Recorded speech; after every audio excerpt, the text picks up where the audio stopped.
Okay, so are you ready to dive deep into the world of venture capital? I am. I'm excited. This is a fascinating world. Oh, it is. It's a world that I think a lot of people are curious about, Yeah. but don't really understand how it works, right? Exactly. And so today we're going to be talking all about Sand Hill Road, Yes. which is kind of like the heart Yeah. of the venture capital Like world. Wall Street of venture capital. Exactly. Right. Exactly. And we are going to be drawing our insights Yeah. from Scott Kupor's book, Secrets of Sand Hill Road, Yeah. which I have to say, I really enjoyed this book. Yeah. It is a fantastic read if you are interested in this world at all. Yeah. And it really does give you a peek behind the curtain of what venture capital is all about and what these venture capitalists are looking for when they are evaluating companies to invest in. Yeah, I think one of the key things that stood out to me, and you tell me if you agree, Yeah. is that um, it's not just about the money, Right. right? There's so much more to it than just, throwing money at a startup and hoping it takes off. Exactly. I mean, think of venture capitalists as partners. They're advisors, Mm. they're connectors, they bring expertise, mentorship, and access to their networks. Networks are everything. Oh, they're massive, right? You get introduced to customers, you get introduced to other investors. I mean, their Rolodex it's invaluable. It is, it is. And Kupor really emphasizes how crucial these relationships are. Like, it's not just about cold calling a VC firm and pitching your ideal. It's about cultivating these relationships over time, building trust. Right. Because at the end of the day, these VCs are betting on people as much as they're betting on ideas. Yeah. And this is where the whole concept of the due diligence process comes in. Yeah. We hear that term thrown around a lot. But I think Kupor does a really good job of explaining what that actually looks like in practice. Like, how do they evaluate these investments? So they dig deep into everything, right? The team's background, the market size, the competitive landscape, the financials. I mean, it's an incredibly thorough process. I mean, we're talking like weeks or even months of scrutiny. Oh, absolutely. And it's not just about spreadsheets and data points.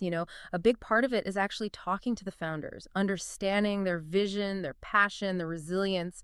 And, it's almost like they're trying to figure out, can this team actually pull this off? Right. Can they weather the storms? Can they adapt and pivot when things inevitably go wrong?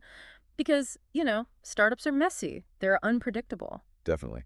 And that makes me think about something else Kupor talks about, the 80-20 rule. Do you remember that one? Oh, yeah, that's a big one. So he says that for many VCs, 80% of their decision comes down to the team and only 20% to the actual idea. Right, which is kind of mind-blowing when you think about it. It is, isn't it? They're essentially saying, we believe in you. We trust you to figure it out. Exactly. And that's why building those relationships early on is so crucial. Now, one of the things that really struck me in the book was how much emphasis Kupor puts on the importance of storytelling.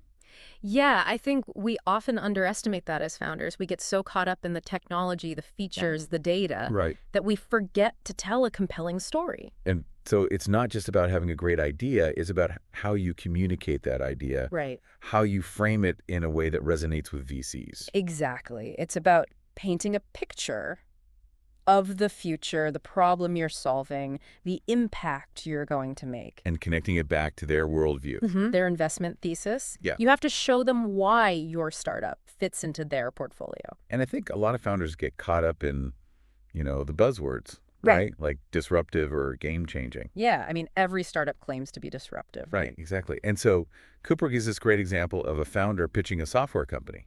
And the founder kept saying, we're disruptive. But the VC wasn't buying it. He was like, I've seen 1,000 disruptive companies and most of them failed. He wanted to know what problem they were solving for a specific customer. Exactly. Yeah. And so the founder had to shift gears, right?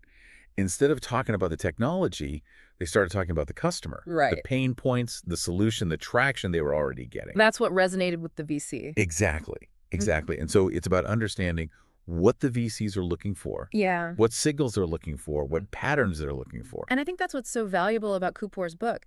He gives you a framework for understanding the VC mindset. It does. I mean, he really pulls back the curtain. Yeah. And I think that's what makes it so insightful. So for anyone out there who's thinking about going down this path, Yeah. seeking venture capital, I think this book is a must read. I agree. And I think one final takeaway for me is that You shouldn't be afraid to reach out to VCs. Mm-hmm. Build those relationships. Go to industry events. Send them a thoughtful email. You never know what might come out of it. It's all about putting yourself out there, building those connections, and being persistent. Exactly. So, wow, this has been a really eye-opening deep dive into the world of Sand Hill Road and venture capital. It really has. Secrets of Sand Hill Road is definitely a book I'm going to be recommending to a lot of people. Me too. And I think it leaves them